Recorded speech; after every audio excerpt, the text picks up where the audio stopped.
Blake Lively developed some feelings for for Justin Baldoni. Ryan Reynolds is now abusing his wife. That's scary. That's narcissism. Ryan Reynolds is reportedly in turmoil after learning Blake Lively allegedly had feelings for Justin Baldoni from the beginning.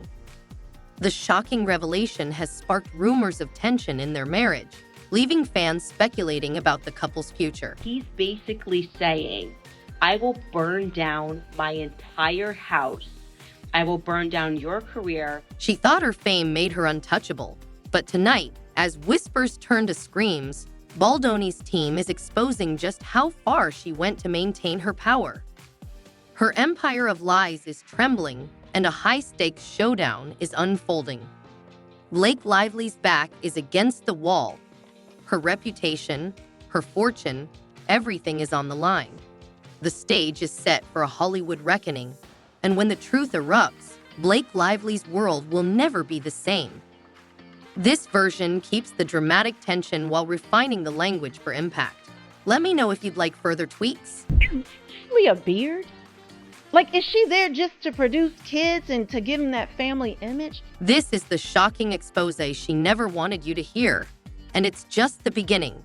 Justin Baldoni's lawyer, Brian Friedman, stood his ground during a tense conversation about Blake Lively, who has allegedly turned herself into a kind of menace in Hollywood. Friedman came forward with explosive information that dismantles every story Lively has spread about Baldoni. According to Friedman, Lively tried to paint Baldoni as a monster, but the deeper you look, the clearer it becomes. Lively has been orchestrating a takedown from the very start. This version sharpens the narrative and enhances the dramatic tone. Let me know if you'd like further refinements. What we are observing is essentially Here's the thing. Blake Lively didn't just talk to the press. She went after them. She allegedly threatened them and dictated exactly how to spin the story, ensuring Baldoni looked guilty before he could even defend himself. According to Friedman, that's her specialty, using her clout to intimidate and manipulate. She almost got away with it too. But Friedman isn't letting her run the show anymore. He's made it clear that Baldoni is fighting back with a $400 million defamation countersuit.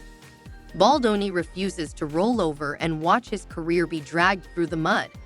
This version tightens the narrative and emphasizes the stakes. Let me know if you'd like further adjustments. They're constantly making gay jokes, trying to kiss each other on camera. A huge part of this fiasco revolves around how Lively launched a public attack on Baldoni, accusing him of harassment on the set of their film.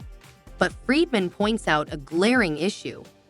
Her story kept changing. At first, she cried harassment, but the details didn't add up. Even her own case file hinted that things were actually fine after a certain point, which raises the question, why did she keep this story going long after the alleged problems had ended? It's starting to look less like a genuine claim of harm and more like a calculated smear campaign. This version sharpens the focus on the inconsistencies in Lively's claims and highlights the narrative of a potential smear campaign. Let me know if you'd like further tweaks. Time bomb, a timer on Ryan Reynolds' ego. Lively and her team tried to twist every detail against Baldoni, but her own words keep betraying her.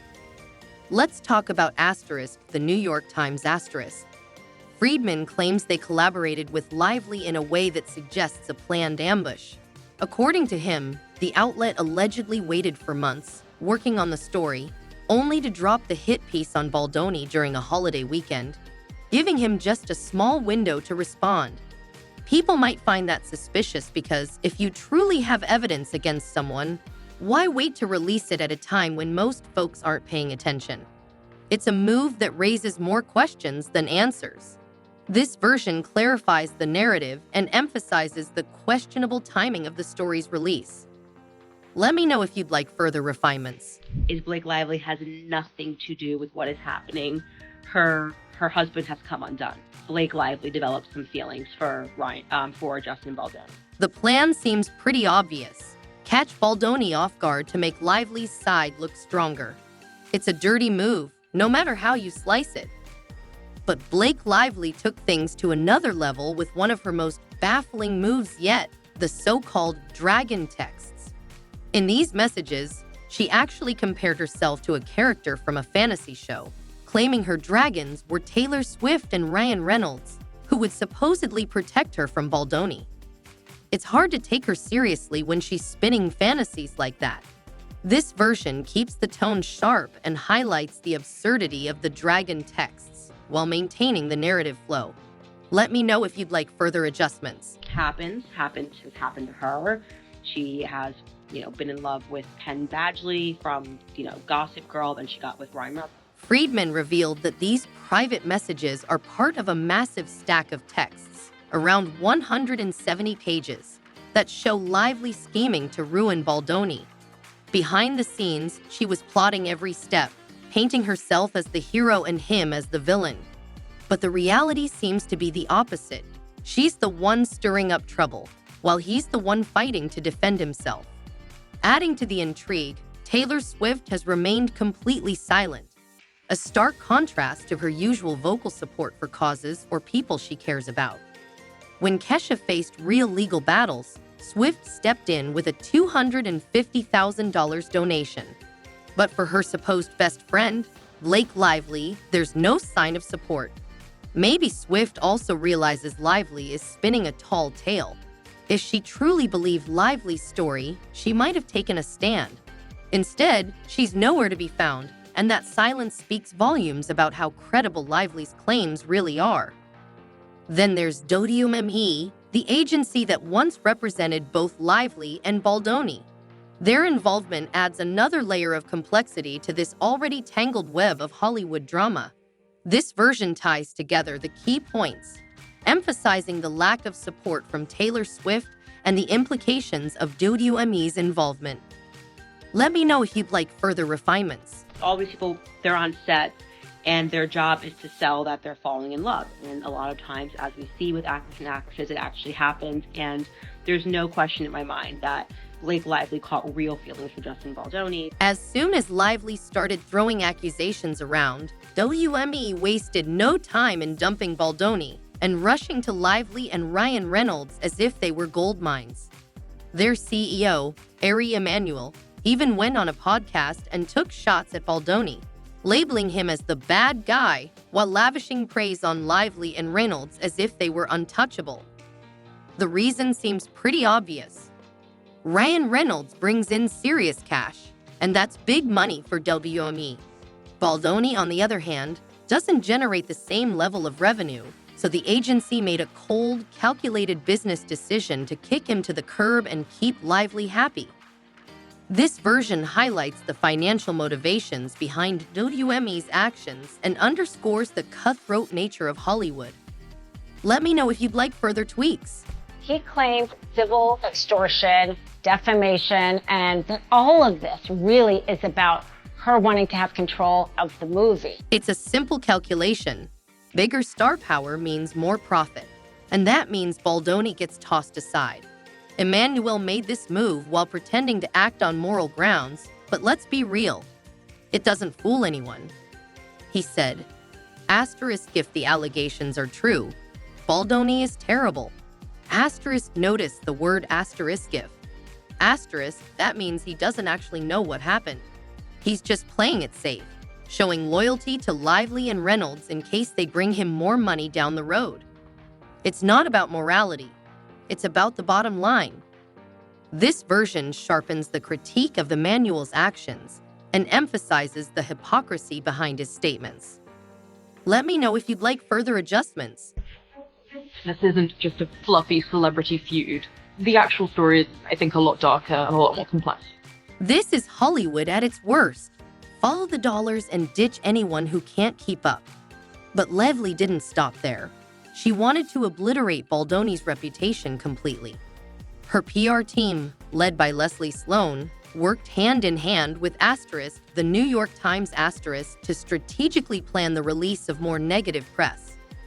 This wasn't about an honest examination of the facts or letting the truth come to light. It was about crafting a narrative designed to hurt Baldoni so badly that no one would ever give him a fair shot again. This version highlights the calculated nature of Lively's actions and the collaboration between her PR team and the media. Let me know if you'd like further refinements. Thing is why I say this is not a real lawsuit, and Ryan Reynolds knows this because he's got everything on camera, okay? Friedman has even hinted that Baldoni's side might sue the New York Times for defamation as well. Why? Because Baldoni is fed up with so-called journalists who twist the news to fit Lively's agenda. For his part, Baldoni isn't backing down. He's taking the fight straight to Blake Lively, demanding a full apology and a public clearing of his name. He wants a court to hold her accountable for spreading lies and to finally put an end to this smear campaign. This version emphasizes Baldoni's determination to fight back and the potential legal action against the New York Times . Let me know if you'd like further tweaks. He says, this whole idea of sexual harassment. She invited him to her penthouse and he was holding her baby. The guy that sexually harassed, you're not having him to your house and letting him hold you. Friedman has made it clear. There's no chance Baldoni settles unless the agreement publicly clears him of these fabricated accusations. Lively's plan seems to have hit a brick wall because Friedman is just as fierce as she is. He's exposing every underhanded tactic she's used, leaving no stone unturned. If Baldoni were to give up, it would send a dangerous message to Hollywood that celebrities like Lively can destroy people with baseless claims. Baldoni refuses to let that happen. He wants the world to know he won't bow down to intimidation or lies. This version reinforces Baldoni's resolve and the broader implications of the case for Hollywood. Let me know if you'd like further adjustments. What is happening now, in my view, is Ryan Reynolds is now abusing his wife. Meanwhile, Lively's image is taking a nosedive. She tried to ride the #MeToo wave for her own benefit, seemingly convinced that people would automatically take her side the moment she cried harassment. But instead, a lot of people, including hardcore fans of Taylor Swift, are raising eyebrows. They see the glaring holes in her story. Even Hollywood's big shots are keeping their distance, as it's becoming clear that she overplayed her hand. What started as a calculated move to destroy Baldoni is now backfiring, and Lively's reputation is paying the price. This version highlights the backlash Lively is facing and the growing skepticism around her claims. Let me know if you'd like further refinements. He's used it like litigation abuse. He is trying to inflict pain. Again, this is my perspective, pain and punishment, because he has come undone, realizing that she had some sort of an emotional affair with Justin Baldoni. She's proven herself to be a manipulator, and no one wants to get tangled in her web of drama. Friedman keeps dropping more receipts, and it's not doing Lively any favors. With each new revelation, it becomes clearer that she's been lying or exaggerating all along. She tried to craft this perfect victim narrative, but Friedman is dismantling it piece by piece, arguing that she's the one pulling all the strings behind the scenes. The more the truth comes out, the more her credibility crumbles. This version emphasizes the mounting evidence against Lively and the unraveling of her narrative. Let me know if you'd like further tweaks. The way this lawsuit describes is they were writing into the night together. She was laughing until she was crying. And again, he's got this on the way that he just dropped that scene on camera. So Ryan knows that there is. She's the one who lined up media stories to attack Baldoni. She's the one who allegedly threatened or pressured executives. She's the one who compared herself to a fantasy queen with dragons backing her up. The drama reached a boiling point in court on March 6, 2025, where Friedman took a calm but direct approach. He told the judge that Baldoni's team has no intention of harming Lively. They simply want to defend themselves, which is their right. However, Friedman also pointed out the glaring inconsistencies in Lively's behavior. Real victims don't typically orchestrate massive PR attacks or feed rumors to every reporter they can find. They also don't turn a legal battle into a theatrical performance. But in Hollywood, the rules are twisted and big money often turns people into targets. Ari Emanuel made that crystal clear when he essentially declared Baldoni wasn't worth protecting. Friedman sees right through the facade. He knows WME dropped Baldoni because Ryan Reynolds brings in the big bucks. It wasn't about whether Lively was telling the truth. It was about the agency's bottom line. They thought throwing Baldoni under the bus would keep Lively and Reynolds happy, ensuring more profit for them in the long run. This version ties together the courtroom drama, WME's motivations, and Lively's questionable actions into a cohesive narrative. Let me know if you'd like further refinements. And the fact that Ryan is now trying to get a gag order as opposed to ending the lawsuit. The worst move Lively and Reynolds made might have been joking about the lawsuit during the ZL 50th anniversary special. It was a tacky display that left a bad taste in everyone's mouths. The audience didn't laugh the way Lively probably hoped, and Hollywood insiders weren't amused either. In fact, some big names even distanced themselves from the couple afterward. Friedman didn't hold back in pointing out how foolish it looks for someone to claim they're a victim of harassment, only to sit on national TV and laugh about the situation. It's a glaring contradiction that undermines her credibility and makes the entire ordeal seem like a calculated game rather than a serious legal matter. This version highlights the backlash from the SNL appearance and the damage it did to Lively's image. Let me know if you'd like further adjustments.